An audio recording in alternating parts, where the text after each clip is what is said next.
Հիմա ներկայացնենք Վահան Սրբազանի ծանոթագրի հիման վրա։ Ինչպես գիտենք, քրեական վարույթ էր նախաձեռնվել դատական ակտը չկատարելու դեպքի առթիվ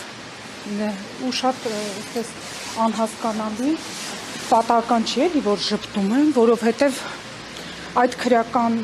վարույթի նախաձեռնմամբ ըստ էության իրավաբանությունը կարելի է համարել ավարտված քննչական կոմիտեում, որովհետև հակասահմանադրական ապօրինի ամբողջովին անտրամաբանական գործընթաց, պետության ուղիղ միջամտություն եկեղեցու ներքին գործերին, նման դատական ակտը նորմալ իրավական պետության մեջ ուղղակիորեն գոյություն ունենալ չէր կարող։ Ուր մնաց թե քրեական վարույթ նախաձեռնվել դա չկատարելու համար, որը որ եկեղեցու կողմից, վեհափառ հայրապետի կողմից ընդհանրապես աղերս չունի նրա լիազորությունների հետ։ Չգիտեմ,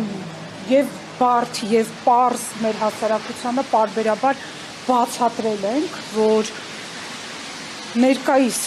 իրավապահ մարմինների գործողությունները ուղիղ քաղաքական ռեպրեսիաների իրագործում է եւ արշավ է դեպի մեր հայաստանյաց առաքելական Սուրբ եկեղեցի եւ նրա ներքին կանոնակարգեր։ Սա առաջին դեպքն է, առհասարակ ոչ մի փաստաբան ամեն դեպքում նորանկախ Հայաստանում ոչ մի փաստաբան չի կարող ձեզ ասել կամ հաստատել, որ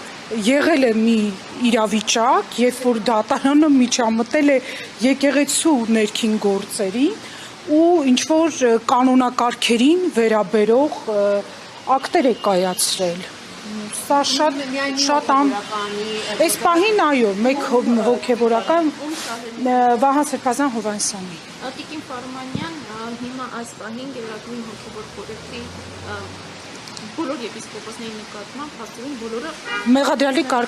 կարգավիճակով ծանոթություններ են ստացել, ես այդպես եմ տեղեկացել, ամեն դեպքում ին վստահորդի հետ կապված։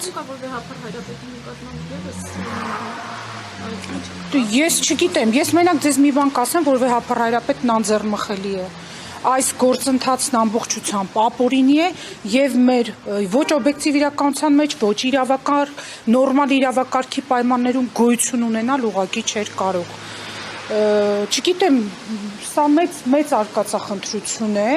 կան արկածախնդրություններ, որոնք ուղղակի այսպես ըստ պահի են, հա, բայց սա պետության արդեն անվտանգության դեմ ուղղված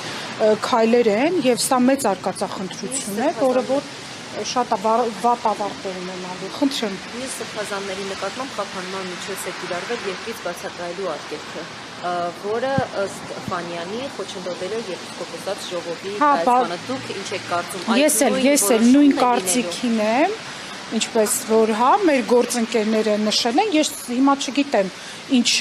վարույթային գործողություններ կկատարեն, բայց արդեն իսկ կանխատեսում եմ, հա, որպես փաստաբան, որ հենց դրան է միտված այս ապօրինի վարույթը, որ եպիսկոպոսաց ժողովը խափանեն։ Ուղղակի ծիծաղելի է կլիներ, եթե այսքան ողբալի վիճակում մենք չլինեինք, որպես ազգ, որպես պետություն, թե ինչ ապօրինի գործիքներ են օգտագործում ընդդեմ եկեղեցու եւ մեր ազգային ինքնության։ Ֆարմանյան հիմա եթե բոլորը ունեն մեղադրյալի կարգավիճակ, այսինքն բոլորի նկատմամբ էլ ընտրված է խափանման միջոց բացակայելու արգելքը։ Ընտրված է խափանման, գիտեմ, որ բացակայելու մեր գործընկերը, հա, հայտնեց, որ խափանման ես բոլորի մասին տեղեկություն չունեմ, հիմա կմտնեմ իմ վստահորդի հետ կապված հարցերը կպարզենք էլ ինչ վարութային գործողություններ են կատարել։ Այո, բոլորը մեղադրյալի կարգավիճակում են, ըստ երևույթին հենց այդ գերագույն հոգևոր խորհրդի մասնակցությունն է, որ անձանց այսօր բերել են այստեղ եւ որպեսզի ելքի արգելք ստեղծեն եւ ըստ էության Ավստրիայում չկայանա եպիսկոպոսաց ժողովը։ Ես խղճում եմ, իրականում խղճում եմ շատ արդեն, էլ չեմ էլ նյարդայնանում։ Այս գործողությունները կատարող բոլոր պաշտոնատար անձանց անկեղծորեն խղճում եմ, շատ այսպես